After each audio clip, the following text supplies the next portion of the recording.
Hello guys, welcome to my channel BD Sadia cooking স্টুডিওতে। বাঙালি মানেই মাছে ভাতে বাঙালি।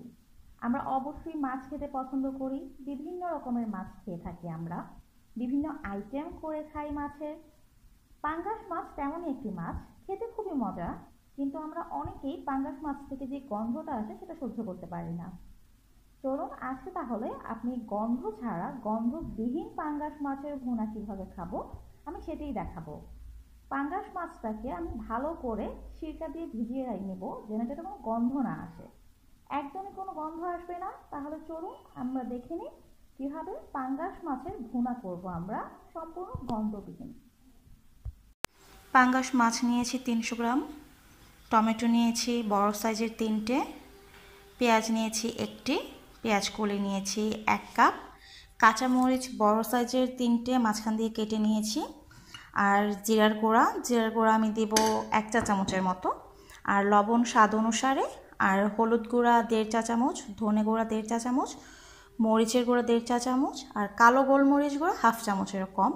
আর এখানে আমি হোয়াইট ভিনেগারটা নিয়েছি। হোয়াইট ভিনেগারটা আমি 4 টেবিল চামচ নেব, আর তেল 1.5 কাপের মতো নিব। প্রথমেই আমি মাছগুলোকে ছিরকা দিয়ে ম্যারিনেট করে নিব, কারণ আমরা পাঙ্গাস মাছ থেকে একটা গন্ধের কারণে অনেকেই পাঙ্গাস মাছটা আমরা খেতে পারি না, পাঙ্গাস মাছটা পছন্দ করি না। কিন্তু এটাকে যদি আমি সিরকা দিয়ে ম্যারিনেট করে আধা ঘন্টার মতো রেখে তারপর যদি আমি এটাকে রান্না করি, সেক্ষেত্রে বিন্দু মাত্র গন্ধ আসবে না। আপনি পাঙ্গাস মাছ খাচ্ছেন নাকি অন্য কোনো মাছ খাচ্ছেন আপনি সেটা বুঝতেই পারবেন না। এখানে আমি সিরকা 4 টেবিল চামচ দিয়ে দিলাম। এটা আমার মিক্স করা হয়ে গেছে। এখন আমি এটাকে আধা ঘন্টার জন্য রেখে দেব। আধা ঘন্টা পর আমি এটাকে রান্না করব। আধা ঘন্টা হয়ে গেছে, আমি মাছগুলোকে ভালো করে ধুয়ে নিয়েছি। এখন আমি চুলায় একটি প্যান বসিয়ে দেব। প্যানটি গরম হয়ে গেছে, আমি এখানে আধা কাপ তেল দিয়ে দিয়েছি। এখন তেলটা গরম হলে আমি এখানে পেঁয়াজ দিয়ে দেব। তেলটা গরম হয়ে গেছে, এখন আমি এখানে পেঁয়াজগুলো দিয়ে দিয়েছি। এখন আমি পেঁয়াজগুলোকে ভেজে নেব। পেঁয়াজগুলোকে খুব ভালো করে আমাকে একটু ভেজে নিতে হবে।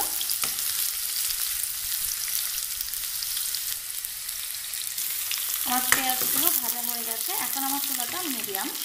এখন আমি এখানে হলুদ, মরিচ, লবণ, ধনে, গোলমরিচ গুঁড়ো সব কিছু দিয়ে দিয়েছি। আমি একটু নেড়ে নিব।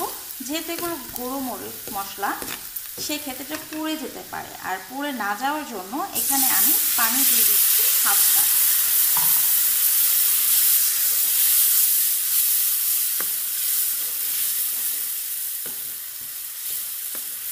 পানি দিয়ে দিয়েছি। এটা একটু নেড়ে চেড়ে দেবো যেন মশলাটা ভালো মতো কষানো হয়ে যায়। আমার মশলাটা কষানো হয়ে এসছে। আমি এখানে আমার টমেটো কুচি, কাঁচামরিচ, পেঁয়াজ কুচি এগুলো একে একে সব দিয়ে দিয়েছি। এখন আমি এগুলো একটু নেড়ে নিব।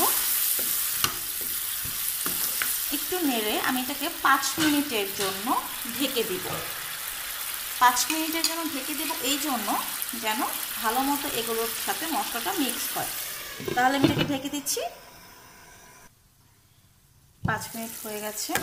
আমার টমেটো, পেঁয়াজ কলি এগুলো সুন্দর মতো কষানো হয়ে এসছে। দেখুন তেলটা উপরে ভেসে উঠেছে। আমার এটা কষানোটা হয়ে গেছে এবং টমেটোটাও একটু নরম নরম ভাব চলে এসছে। এখন আমি এখানে আমার মাছগুলো দিয়ে দিচ্ছি। সবগুলো মাছ আমি দিয়ে দিলাম। এখন আমি এটাকে ভালো করে এটার সাথে মিক্স করে দেব। মিক্স করে আমি এটাকে ঢেকে দিব। আমি এখানে আর কোনো পানি অ্যাড করব না। এই পানিটাতে আমার এটা হয়ে যাবে। আমি এটাকে ঢেকে দিব। এখন ঢেকে দিয়ে আমি মাছটা সেদ্ধ হওয়া পর্যন্ত, মাছটা সেদ্ধ হতে 15 থেকে 20 মিনিট সময় লাগবে। 15-20 মিনিট পর এটাকে আমি সার্ভিং ডিশে ঢেলে সার্ভ করব। আমি 20 মিনিট পর ঢাকনাটা উঠাচ্ছি। আমার মাছটা হয়ে এসছে, সম্পূর্ণ হয়ে গেছে আমার মাছটা, আপনারা দেখতে পাচ্ছেন। আমি এখানে কোনো পানি দেইনি। এখানে প্রথমে যেই পানিটা দিয়েছিলাম সেই পানিটাই, আর মাছের থেকে একটা পানি উঠে সেই পানিটা দিয়ে রান্না হয়েছে। এখন আমি এখানে জিরার গুঁড়া দিয়ে দেব। 1 চামচ জিরার গুঁড়া দিয়ে দিচ্ছি। এই ধরনের ভুনাগুলাতে আমি এখানে যে ভুনাটা করলাম সেখানে জিরার গুঁড়া দিলে খাবারের টেস্টটা শতাধিক বেড়ে যায়, সেজন্য আমি এখানে 1 চামচ জিরার গুঁড়া অ্যাড করেছি। এখন আমি সবগুলোকে একসাথে মিক্স করে নিচ্ছি। ভালো মতো জিরার গুঁড়াটা মাছের সাথে ঝোলের সাথে মিক্স করে নিলাম। এখন আমি এটাকে সার্ভ করব। তৈরি হয়ে গেছে আমার পাঙ্গাস মাছের ভুনা।